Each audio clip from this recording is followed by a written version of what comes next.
from don't make it out. I know that I'm blessed. It's a few L's and millions, so turn that loss to a check. Michelle Glass, Yes. welcome to the show. Thank you. Thank you for Super having excited me. to have you here. Yeah. So for those that don't know Michelle Glass, I'll give a little intro. She was somebody that really intrigued me when I first met her because, typically when you're around a bunch of agents, they're talking about residential real estate. And I think, with Michelle, it was about commercial right away. And then I think just through staying in touch, we developed a relationship and started to work together on the residential side. But tell people who you are. Yeah. So my name is Michelle Glass with Glass Properties Group at Keller Williams and KW Commercial. And I'm a commercial real estate broker and a residential realtor. But what I really do is that I help my clients build wealth through real estate, starting with their first home and helping them to acquire a portfolio of both residential and commercial properties. Yeah. So that's what I do, to sell real estate. Yeah. How long have you been in the business now? So I've been a broker for 13 years. Okay. And then before that, I worked for a real estate investment trust in the So I had a corporate job working for real estate companies that owned, developed, and managed multifamily properties. So I worked for a larger real estate company. So I've been in real estate in total probably for about 18 years total. That's a different world, isn't it? Yeah. So it was more of a corporate role, working as an analyst. Colorado?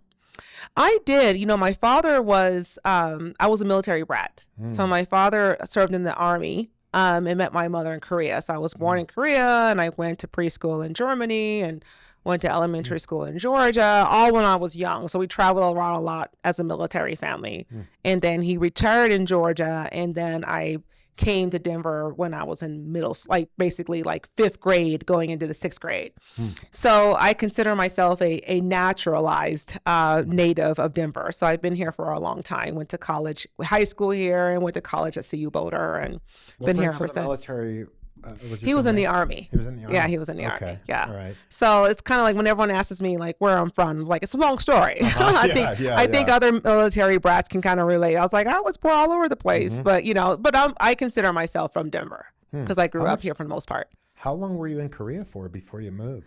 I was in Korea for I would say 2 years. I was like a baby. Okay. And then we went to Germany. I went to preschool there. So I became naturalized when I was 6 years old.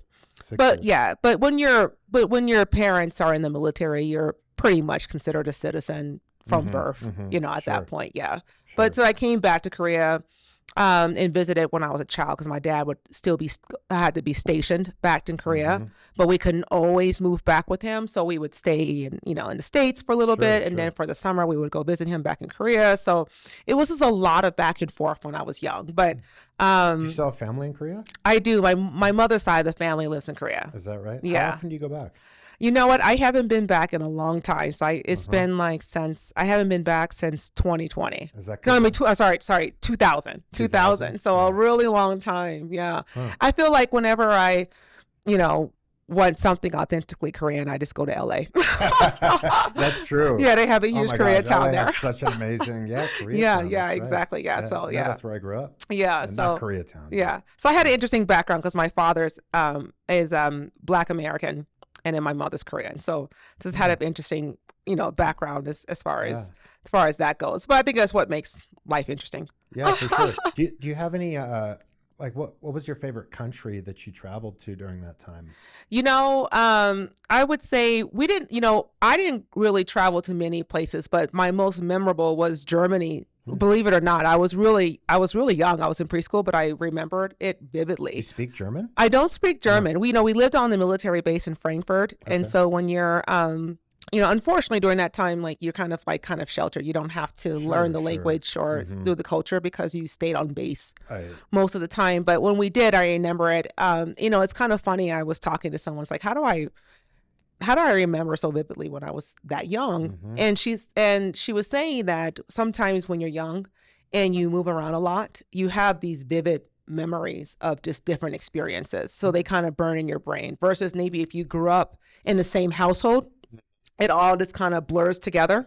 Yeah. So sometimes it's hard to remember certain things when you're young, when you grew up in the same house, versus like when you moved around and you experience and remember certain things when you're a child, you remember those things. Well, yeah, because there's more sensory protocol, right? Like they say that you remember events, Yes, even smells more. yes, And I would imagine if you're traveling a lot, and a lot of this is I don't know if you know who Tony Robbins is, but he talks about neuro-linguistic programming. yes, and NLP. NLP, Yeah. that's it. Uh-huh. Yeah. We could talk about that too if Yeah. you have an interest in it. But my point is that anytime you want to change your perception on something, you can change your physiology, and that physiology will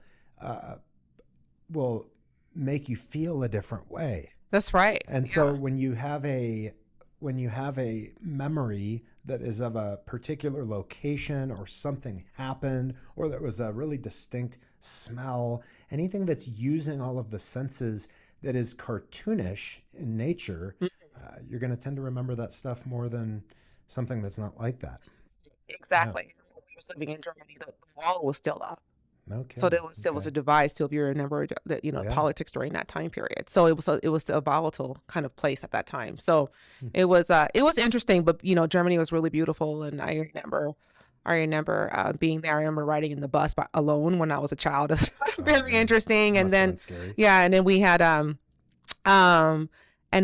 there was a terrorist attack on the base at the time that we were there. That we were at in Frankfurt. Yeah, there was a gas station, and then a Mercedes was there. All the cars there are Mercedes, but so it's nothing special. But there was a bomb that had blew up at the gas station on the base, and I was with my father, and it was me and my younger brother, and we were in the gas station, and all I remember was my dad taking my hand and just hit the ground, and like all this glass like shattered everywhere, and like the Mercedes had blew up and went up like 50 meters into the sky or something like that. No one got hurt, amazingly. No one got hurt. Were you from it?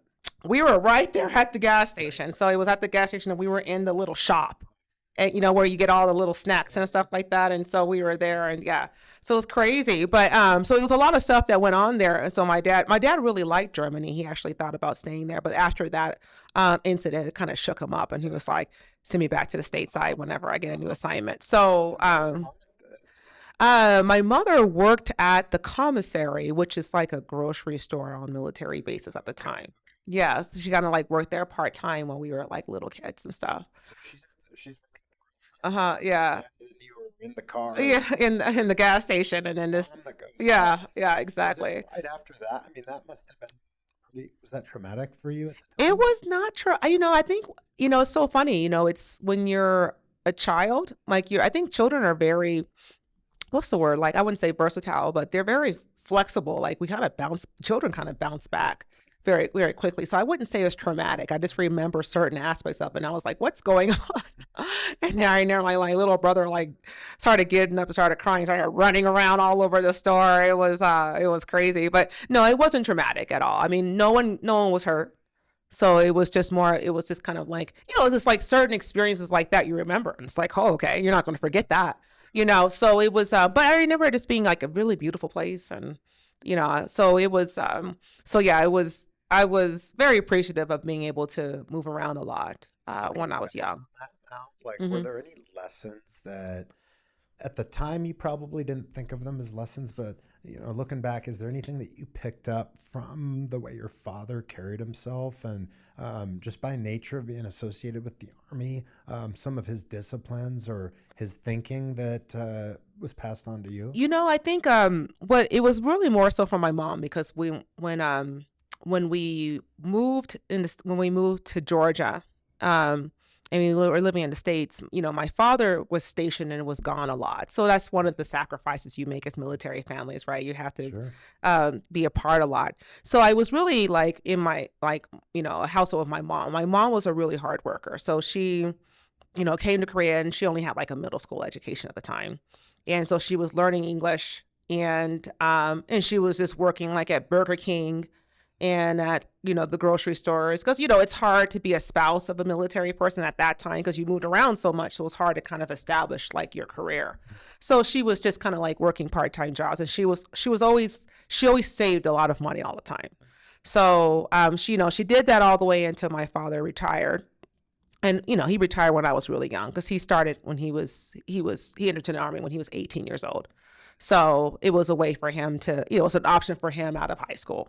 And so he did 20 years and he retired, and we moved to Denver.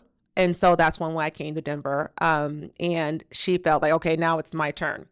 And so she saved up a lot of her money, and then she opened up a clothing store. A clothing store on Colfax. Yeah, off of Colfax and Dayton. Yeah. And at that time, and this was, that's kind of a rough part of town right now. But, even at that, it was kind of rough then too. But it was a lot of like clothing shops. So she had like a whole little clothing shop that she did. And, and she was pretty successful. She was really hardworking. She made us work the store as well too. So me and my brother always had to work the clothing store even when we was kids. She didn't have employees, so we were her employees. Is that right? Yeah. So we were definitely child labor at that time.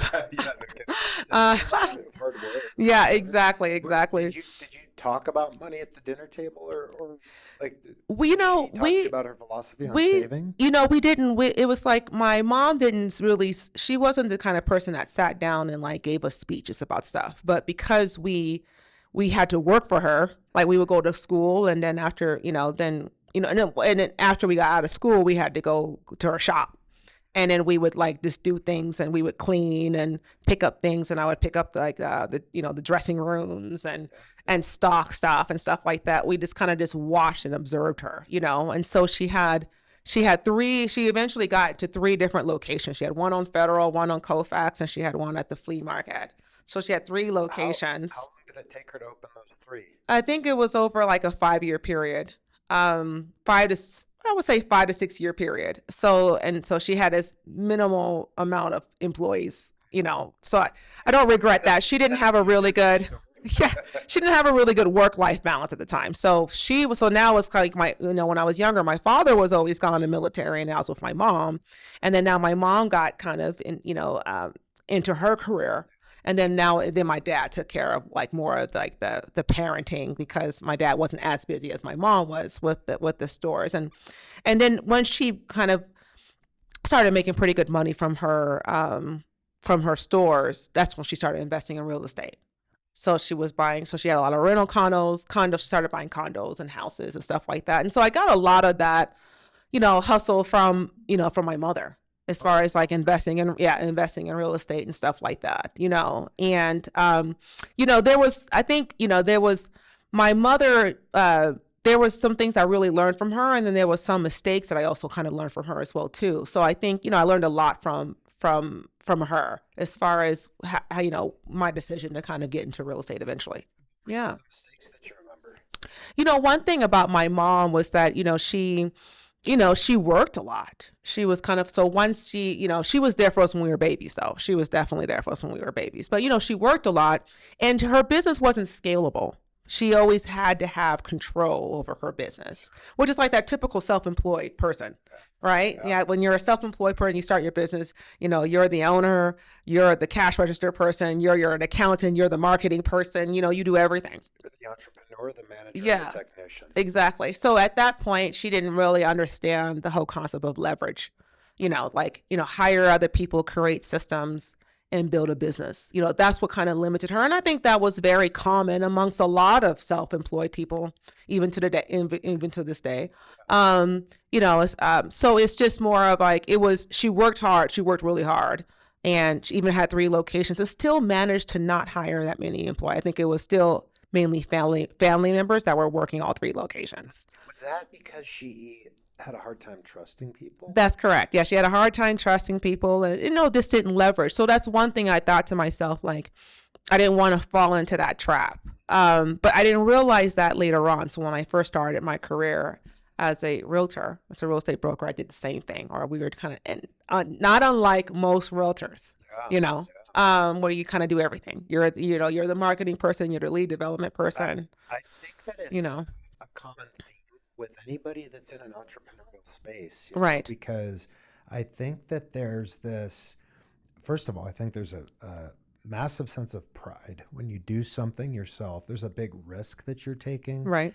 And, if you're the one taking the risk, it only makes sense that you want to be able to control that risk. And so I think you tend to do things to keep your finger on the pulse, and you want to make sure it goes right. And there's the idea that if I hire somebody and train them, they might steal my secrets and leave and go someplace else, or they're not going to do it as good as me, right? And so I think it's a real struggle. I mean, I struggled with it before I hired the first person on my team. It was very like I had my way of doing it. I remember somebody said something to me. I don't know. I can't remember who it was, but they're like, listen, if you could hire somebody and train them and they could do your job 80% as good as you, is that worth it? Right. And there was some like theoretical example of like if it 10x your income. I was like, well, yeah, that's probably worth it. Right. But to cross that bridge, man, it's so difficult. And so you see a lot of people like your mother that continue to just do it themselves. Exactly. Well, then what happens is that your business owns you, right? Yeah. You don't own the business owns you. Freedom. It becomes like a prison. Your business becomes a prison because you can't take vacations, you can't take days off. You're not like seeing your children. You don't have good work-life balance when you're doing that.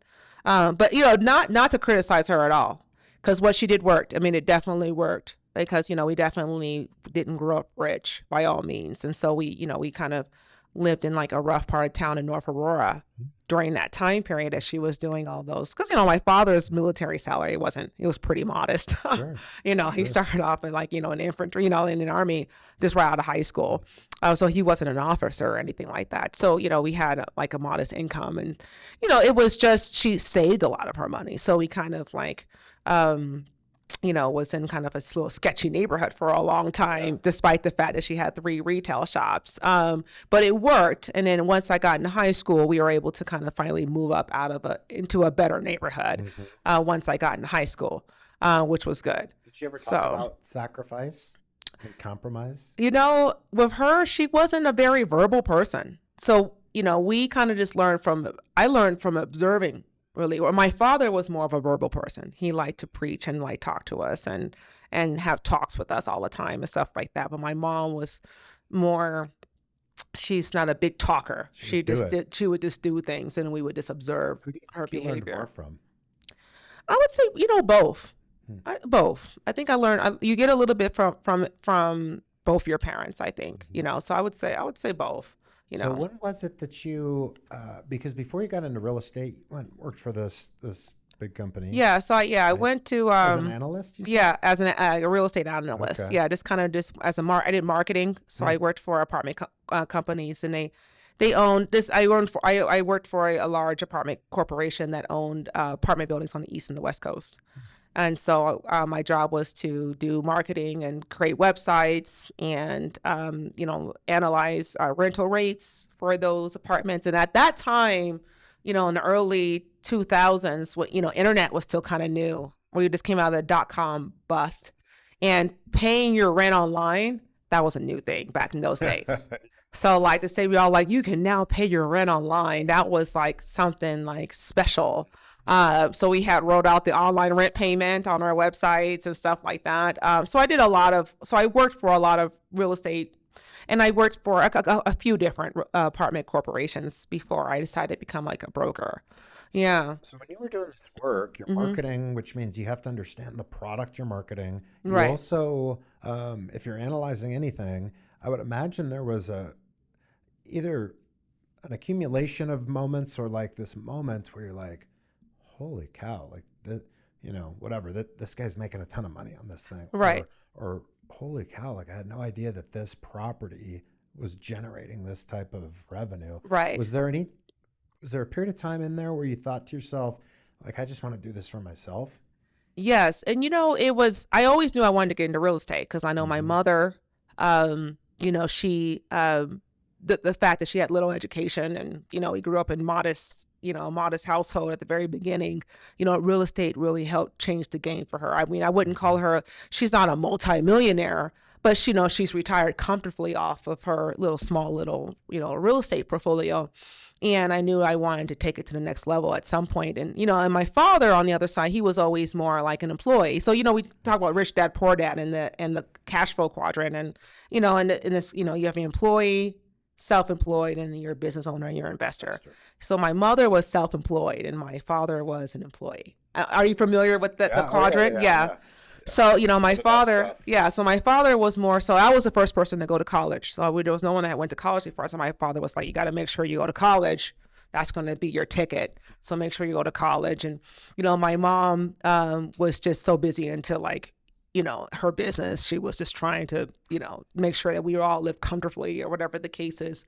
So I went to college and then got a degree and went into the corporate world, but I knew I wanted to be in real estate. So I worked for real estate companies in that case. And at that time, it was like, these were like $1 billion apartment buildings. So it's just, it wasn't $1 billion, but multi-million-dollar apartment buildings. At that time, they weren't $1 billion. But so you kind of looked at it. But one thing that I kind of didn't like in corporate America was it was a traditional desk job. And, I was salaried. And no matter what my performance was, I made the same thing.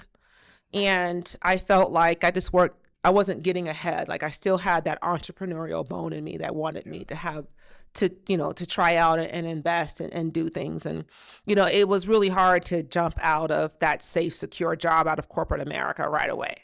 And so at the time, my father was like, stick with it. But I really wanted to quit.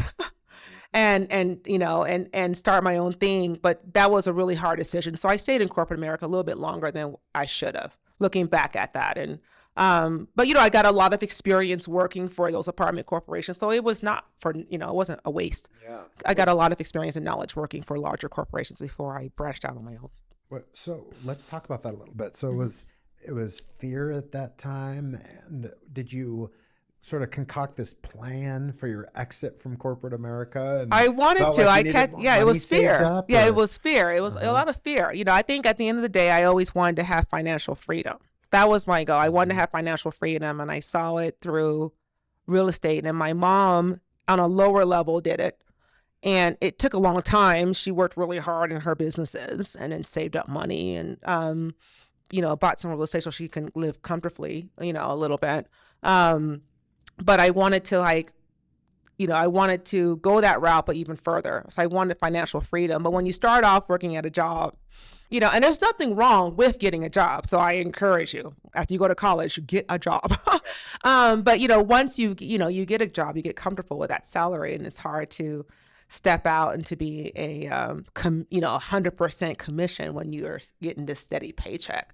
So that's what really hard. You though? Like, what was it where you're finally like, what? I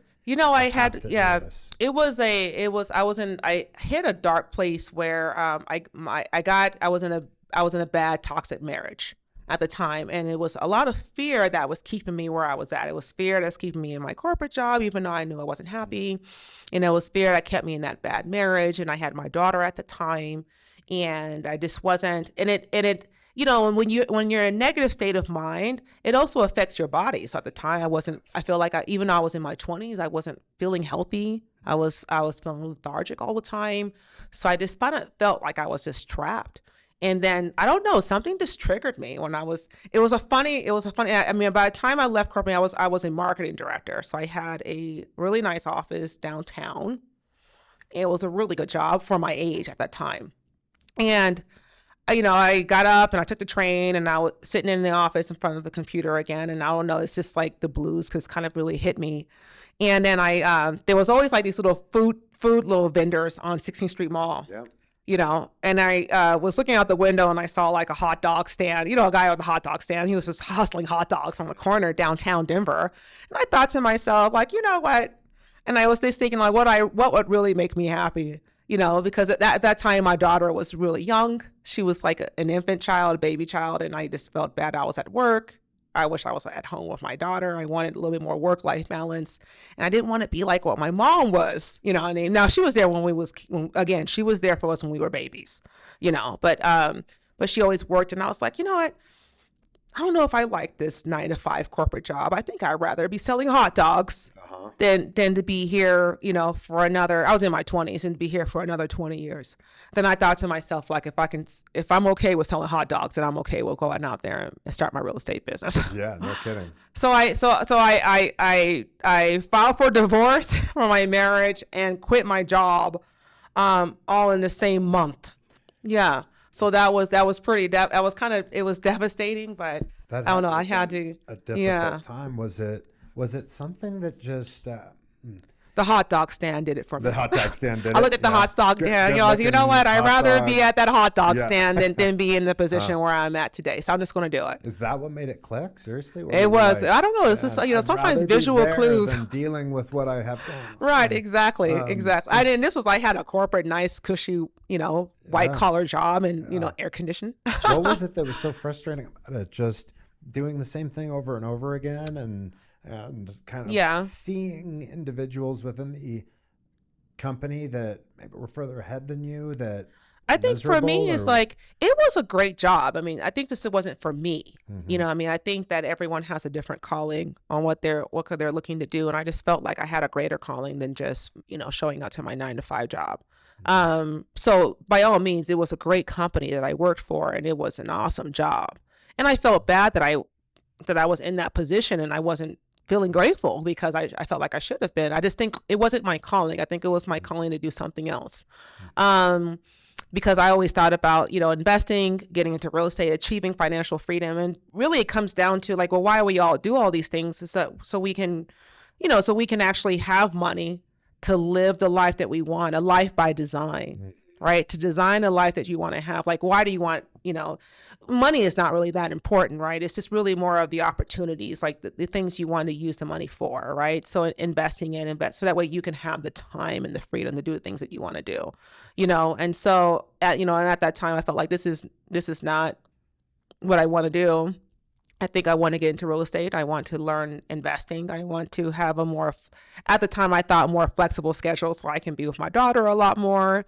But then when I became a realtor, I realized that, you know, it's not what it's a lot harder than I originally thought it would be, but it was rewarding. That was the best decision of my life. It really was. It really turned my life into a different direction once I went out on my own. So did you have anybody that was in the real estate space that, other than your mother, that you had watched in that space, but anybody else that was encouraging you to get into the industry, or you just sort of saw it as like something you could do to have a better life?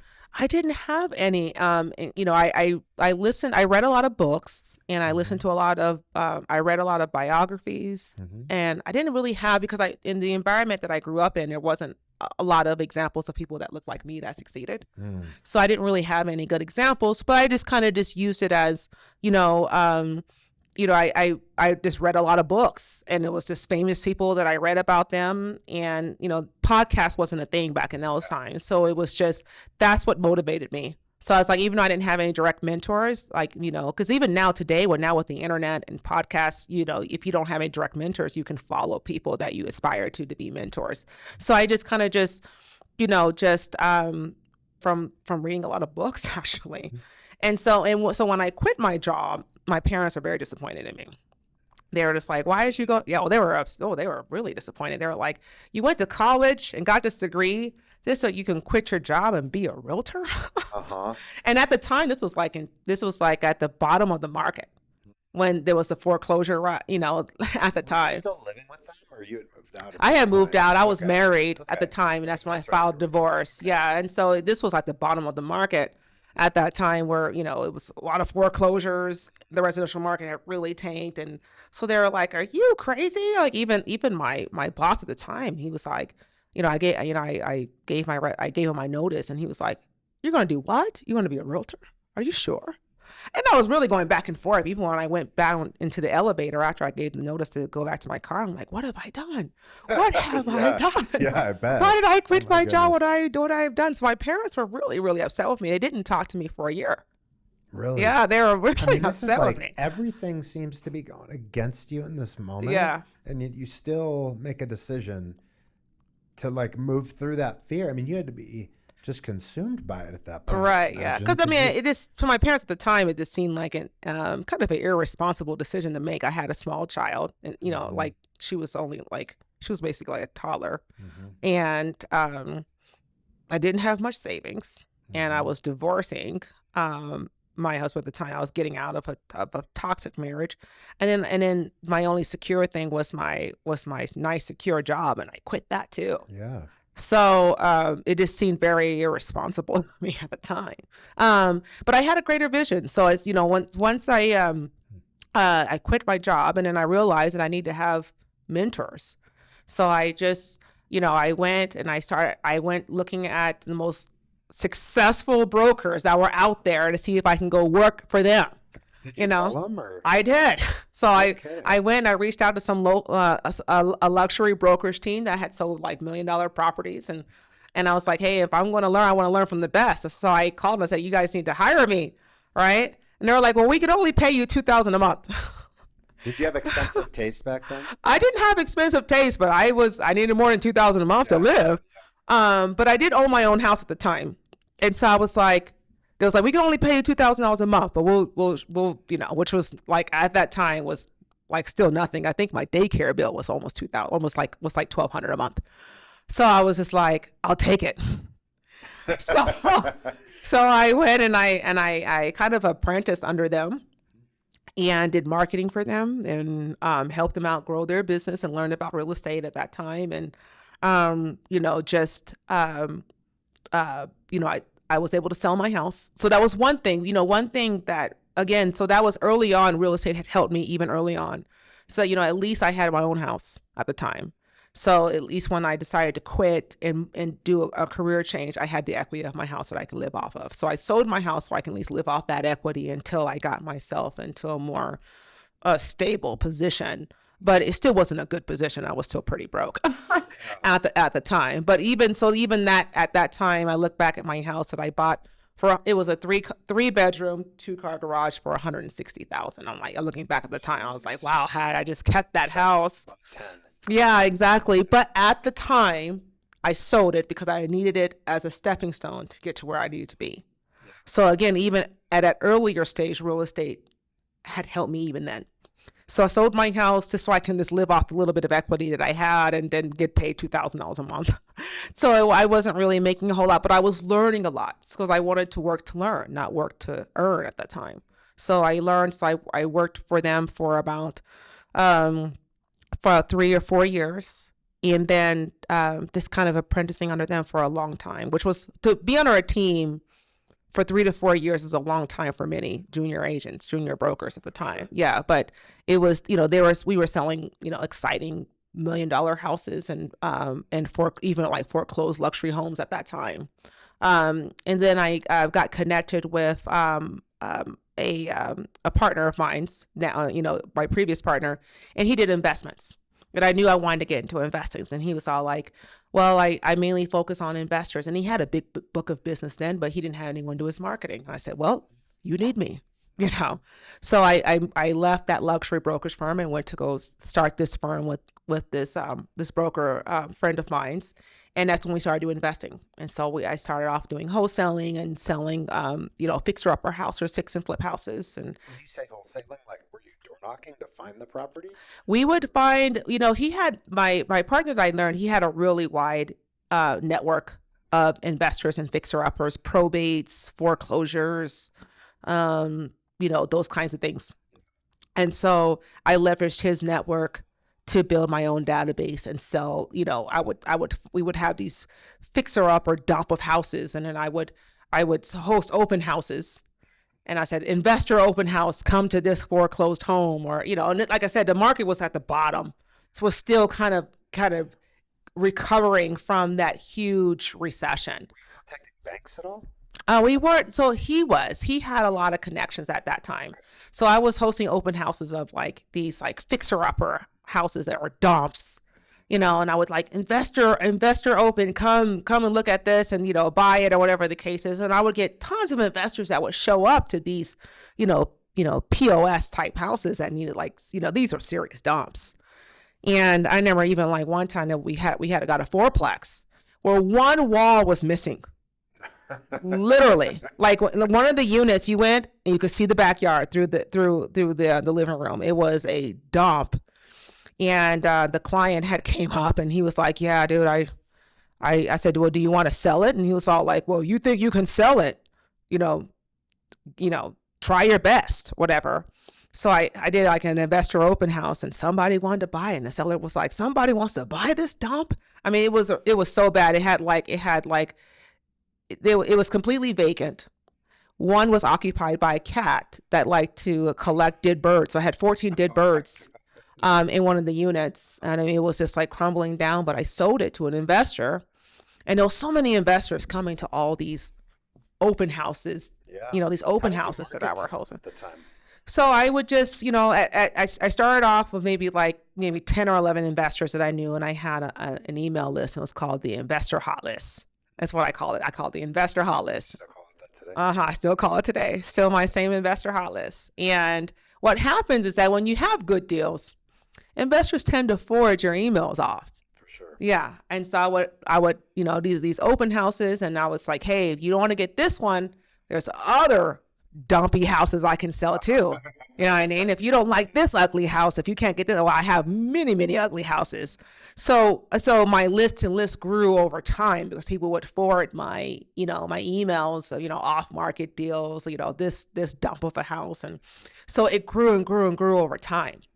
And so then what happened is that my clients started fixing flipping houses to flipping duplexes to flipping fourplexes, 8 units, 24 units, 36 units, 56 units, 100 unit, 20 portfolio, 120 portfolio units. So I grew along with my clients. And then because I had my experience in the corporate world, being an analyst, I had a lot of my connections once I got back up to that level again. And so that's how I got into commercial. But yeah, it was full circle. So I started off in corporate America working for apartment buildings, came down and started apprenticing back in residential and moved my way back up to commercial again. Yeah. But you were working with a team that it sounded like they were doing luxury property. Yeah, I started off working on luxury property. So I'm curious, like what was it that made you decide to go in the investor direction versus more luxury? Because, a lot of agents out there, the idea is like, man, if I can sell a $5 million home or a $10 million home, I'm going to make all this money. I just want to do that. Right. But you took a path that arguably is much more difficult. Much more grimier than luxury, right? More grimy, but also maybe more dividends long term. Right. I knew I wanted to become a real estate investor. Mm-hmm. And so I felt like this was a better move for me. With luxury is great. I mean, I think that if you can be successful in luxury listings tend to take longer to sell depending on the higher price points. The higher the price point, the longer it takes. And then the smaller the demographic of people that can buy those luxury properties. So if you list a $10 million home, it's only a small demographic of people that can buy a $10 million home. And most of the time they were sold cash. Most of the time. Sure. But a lot more people can buy a $10 million commercial building, right? Because of how it qualifies. And you still get the same commission. Mm-hmm. And so instead of waiting 3 years to sell this $10 million home, I can sell a $10 million building in 6 months, right? Because the commercial, the $10 million commercial building generates income. It generates income. You can, the bank will lend you money on a $10 million deal. You can use leverage to purchase those. You can get investment partners, all of those things. So, it's easier to buy a $10 million building that creates income versus a $10 million home that's a liability. So let's say you've got a $10 million building, and I don't know, how many units would that be today? It just depends. I mean, it depends on what you're looking at. I mean, A class, that's like 120 unit building maybe. Okay. So let's just pretend it's 100 units. It's $10 million. I know that a lot of lenders are going to want 30 to 40% down on a property like that, typically. So are you seeing more joint venture deals, or at that level is usually joint ventures, syndications. And it's not like one, I do a lot of middle market. So I do, like, personally, I do a lot of middle market. And so I do a lot of, like, mom and pop operators that own anywhere between like my bread and butter is between like 8 units to up to like 36 unit buildings. And then maybe they own maybe like 10 buildings in their portfolio or something like that. Typically, once you get into the bigger buildings, they're usually owned by either REITs, real estate investment trusts, syndications. They're joint ventures a lot of the times. Yeah, so they pool money together to buy those bigger things. But to own like a 50 unit, that could just be one individual owner for something like that. And those owners are usually like the move up investors. So the investors that started off investing in houses. So they invested in condos and they invested in houses and then multifamily, and they moved up and bought an 8 unit or a 12 unit or a 24 unit. And so that journey is the journey that I enjoy. So I like to, that's why I said, my mission is to help my clients build wealth through real estate, starting with their first home and helping them build a portfolio. And so, you graduate up. The idea of like you just take investment properties and you 1031 exchange and you keep moving up to more and more units. And then eventually, because now eventually, especially when the interest rates were lower, you get into syndications and you can invest money into larger buildings. And that's something that I'm probably going to do once the market is right again for commercial, is probably do another syndication to buy a bigger building. Yeah. It seems like a lot of those big syndications are really top heavy with fees. At least this is what you kind of hear. Yeah, the syndicators tend to make a lot of money. Yeah, like you just heard about this with Grant Cardone. Yeah, the syndicators make a lot of money. Yeah, versus the investors. Where are they making the money from? The syndicators? So, I mean, that's a whole nother topic in itself. But usually there's a syndication fee. There's different fees. There's management fees, syndication fees, and there's also maybe chargebacks for any charges like getting attorneys, getting things set up, or whatever the case is. And so usually the syndicators will get a portion of the equity, plus additional fees. And so if you're buying if you're buying a $16 or $24 million deal, 1%, those kind of fees kind of rack up as far as the amount. So sometimes syndicators make more than the broker sometimes. And do they have like voting rights of some kind, or like who makes the decision to potentially sell the property? So, with syndications are kind of structured where you have, you have your general partners, and the general partners are usually the syndicators or the main people. And then you have your limited partners, and the limited partners are usually the passive partners, like the people who maybe they're investing $100,000 here or $250,000 here, and they're more passive. They don't really have a vote per se. Well, they can. It just depends on how you structure it. But for the most part, they're mainly just, it's supposed to be mailbox money. So you invest $250,000 or $100,000 into the syndication, and you get paid out quarterly, and you don't really have to do the day-to-day. Whereas the GPs, the general partners, are usually the ones that manage the deal with the day-to-day items or manage the asset or something like that. So it's really depends. It's different structures, and it's a great. Syndications are great. So, I mean, there's bad syndicators and there's good syndicators, and depending on the opportunity, it makes sense for a lot of people. So they're not a bad thing. What makes a bad syndicator? When you have maybe some inexperienced operators that are not, sometimes you just have bad operators, and so you can get a really good deal. But if you have a bad operator, sometimes that could be risky. Somebody approaches me and says, "Hey, Derek, I've got this amazing syndication opportunity. How would I know if they're a good or bad syndicator?" Well, you kind of want to look at you kind of want to look at their experience and their track record. Yeah. How many have you done? I want to. Yeah, and then and more importantly, what is do they have like a GP that has a lot of experience? So the syndicator doesn't necessarily have to have a lot of experience if the deal is right. Sure. The deal is right. If it's a good deal, it's a good deal. But if it's someone newer, you want to make sure that they're aligned with a partner who has experience and know what they're doing. And, it's good to know, like, do they have a good track record, how their payouts were, and, how their other investments, how have they done? So, and it's not like like I said, there are a lot of great opportunities with syndications, especially if you're looking to invest passively and you just want to get, we want a better return in real estate versus the stock market. Syndications are great opportunities. So, but there are some ones that are not so good. You just got to make sure to do your research. Mm-hmm. So if somebody wanted to invest in a syndication, how would they begin to find out? Like, where would they start? Would they contact somebody like you for that?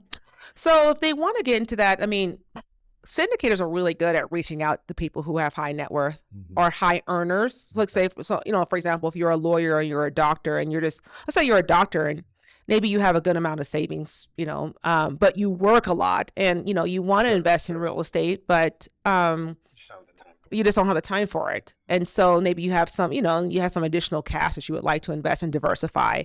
Syndicators are really good at finding you. But if you Google it, there's definitely a lot of like syndication companies that are available out there. And then of course, commercial brokers. So I know even with my own clients, I don't do syndications right now, but I do joint ventures, meaning that like if I have a really good deal, that sometimes I'll reach out to my clients and say, hey, you want to partner with me on that?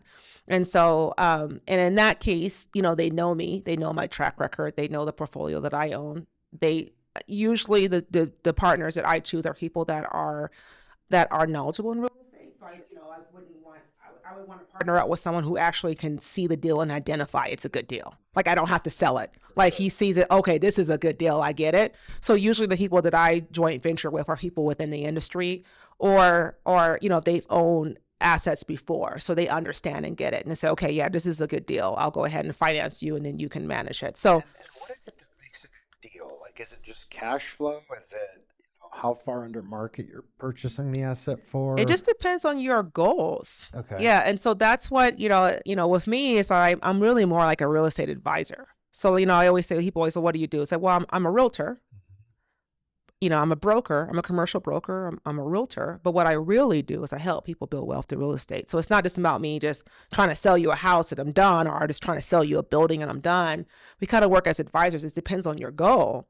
So if you're early in age, and you're early and you're not early in age.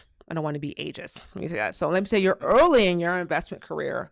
You may be more focused on building units. So in that case, maybe your goal is, I just want to get more and more units. I just want to build my portfolio. So I'm willing to leverage a whole lot. So cash flow for me is not that important. I have a good paying job. I have a good amount of savings saved up. So if I buy a whole bunch of houses and condos, even though I'm only cash flowing like $200 a unit or whatever the case is, not a big deal for me. I just want to find something that is maybe slightly below market value that will make a great rental. And I just want to build a portfolio. That could be somebody's goal. Or it could be another person's goal. It's like, cash flow. Cash flow is king. I just want something that cash flows significantly. And in that case, okay, well, maybe we should find either a nice fixer-upper that you can, a value add that you can add more value in and buy it cheap, add some value in. So that way your debt service is not very high and it cash flows really high. Or we find something that's turnkey and you put 50% down. Sure. Right. Or maybe you're at the later in your stage where it's like, you know what, now I've accumulated so many assets. Now I just want to just pay down the debt. And because cash flow is important to me. Or someone can say, hey, I'm a fix and flipper and I just want to get some big gains and flip for a little bit until I'm able to get into that stage where I want to buy and hold.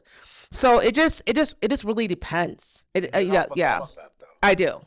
So where can people find you before we go any further? Yeah. So my website is glasspropertiesgroup.com. Yep. And and then I'm also on Instagram and on Facebook, Michelle Glass. But at Michelle Direct. At Michelle Direct. At Michelle Direct, yeah. Follow her, guys. At Michelle Direct. I think a lot of people out there, they think that a realtor is somebody that may not be super valuable. Right. There's this perception that, man, I can find a house on my own. And why can't I just negotiate with the seller? We just had this big NAR lawsuit that happened. Right. But I think the way that you were explaining some of this is, I think, helpful for people to hear because there really is so much more to it. And when you start to get into these bigger numbers of units, I think that's where the magic can really happen. I mean, there's just so much potential. I had this friend of mine who I met him in California. This was when I was living in California at the time. And he owned a mortgage company. I ran a little broker shop in California. And he told me his story. Well, he was written up in all the newspapers in Tennessee at the time as like this young prodigy that, I think it was like 100-unit apartment complex he bought near the university at the time. And he had this whole formula figured out where he could increase the rents on the units. And by doing that, it increased the value of the property. And so anyway, he did a total overhaul on the property, and I think he sold it 30 days later and cleared $1 million net on the property. Right. Yeah. So he was written up, but then I said, well, why are you in the mortgage business then? He goes, well, because whenever I would do these transactions, I would look at the HUD statement is what it was called at the time. He's like, the mortgage companies were making all the money. So he's like, I decided to come to California and open a mortgage company. Right. Yeah. That makes sense. Yeah, absolutely. I mean, there's so many ways to make real estate. It's not just one trick pony. Mm-hmm. It just depends on what your goals and your philosophies are. I mean, there's if you're like if you're more like the Dave Ramsey type where you minimize debt, you can be wealthy that way. Or if you're more like the Robert Kiyosaki and leverage that and use that to build wealth, that also works very effectively as well too. It just depends on, what your goals are. Mm-hmm. And so that's where I go and I sit down and say, okay, tell me what do you want? Because really in the essence, like, I'm not owning real estate just for the sake of owning real estate. Mm-hmm. We want to achieve financial freedom, right? So we want to achieve financial freedom so we can design the life that we want and have the work-life balance that we want. So, those are some of the things that I've kind of learned from both my parents. It's like, okay, what to do and what not to do. Mm-hmm. And so that's the reason why I do it. And so I always like to learn from my clients, like, why are you doing this? What is your goal? What is it that you're wanting to do? And then they share with me, okay, this is my goal. And once they understand that I understand that what their personal goal is, I think we build that connection. Most of my clients are repeat clients, and so I work mainly for my sphere. And I've been their broker for many, many, many years, and they buy because I know what their long-term goal is. So, if I don't want to sell them a bad deal because I want them to keep working with me, right? And so it's just more figuring out like, what is your dream?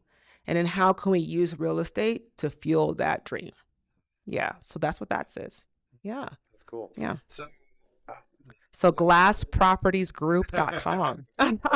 Yeah, glass properties. But what would you say to somebody who's they're watching this or listening to this and they're going, man, that sounds interesting, but gosh, I'm in a totally different industry. I don't know the first thing about real estate, but I'd love to learn more. I'd love to get started. Like, what are some little, tips you could give to somebody that's like, maybe they have they have a home, maybe they don't, but they're just, Right. they have this kind of like you did. They have this compulsion inside to like explore this real estate thing. What are some tips you would give people for that? First, reach out to me. Yep. It doesn't matter. I have connections in all 50 states. So we look at investments nationwide. And then I also have a connection with brokers, nationwide in all asset classes. But I would say this, if you're thinking about it, the first thing you want to do is make sure that you own your home. I don't care what no one says. I know a lot of people say, well, owning your home is not necessarily like, you want to get started with at least your first home. So we want to kind of get at least going, at least with your first house, right? At least with your first house, make sure you're in a good financial situation, because you got to have money to invest. Well, okay. I don't want to say you have to have money to make money because you can actually leverage and borrow money, but at least make sure that your financial house is in place. So at least get that started, get your credit up, start saving some money, get all that established, and then, own a home. Get that foundation, and we can help you with that as well too. Right? But then a lot of people stop there, right? A lot of people stop there. And, most of my clients are not in real estate full time. They have jobs. Sure. They're nurses, they're teachers, they're police officers, they're professors, they're attorneys, they're most of them are blue collar workers actually. They work in corporate America. They have their own jobs. So, so you don't have to be doing this full time. You know what I mean? I have this thing called the Power of Plus One. It's a program that I learned from another individual, and I always tell everyone is that if not everyone is going to be that large apartment investor. Not everyone's going to have those large portfolios, right? And you don't have to be, right? So let's say you own your own home, and that's all you have, right? How could just owning just one more property change your life. Change your life, right? So we call it the power plus one. So let's say you have, you're newly married and you guys have a baby and you guys already own your own home. Well, what if all you did was buy one condo, one additional condo, and you put a tenant in there and you set it for 17 years, right? How would that change your life once your baby turned 18 and graduated high school? You know what I mean? So it's just like you can use it to, by that time, the value would have really grown. You could have used the equity and sold the condo and paid off the whole entire college bill, so no student loans. Let's say your child ended up getting a scholarship. Well, now you can use that condo and maybe fuel the bike shop you always wanted to start, or maybe maybe you wanted to get into a bigger dream house, or maybe somebody got sick or something devastating happened. Wouldn't it be nice to have that cushion of that one additional rental property? So I would say, for everyone, even if your desire is not to be some big time investor, is to own at least two. One is your primary house and just plus one additional property, because that can make a difference in your whole life over a long period of time. Yeah. Love that. Well, guys, go follow Michelle Glass. Mm-hmm. Thank you so much for coming on the show. That was a lot of fun. Thank you so much. I appreciate it. Yes. Cool. It was great. Turn that loss to a check. Every time that I see a limit, I push right past it. Don't care if you got here first. The one to win is the last one standing. Say my life is like luck. Nah.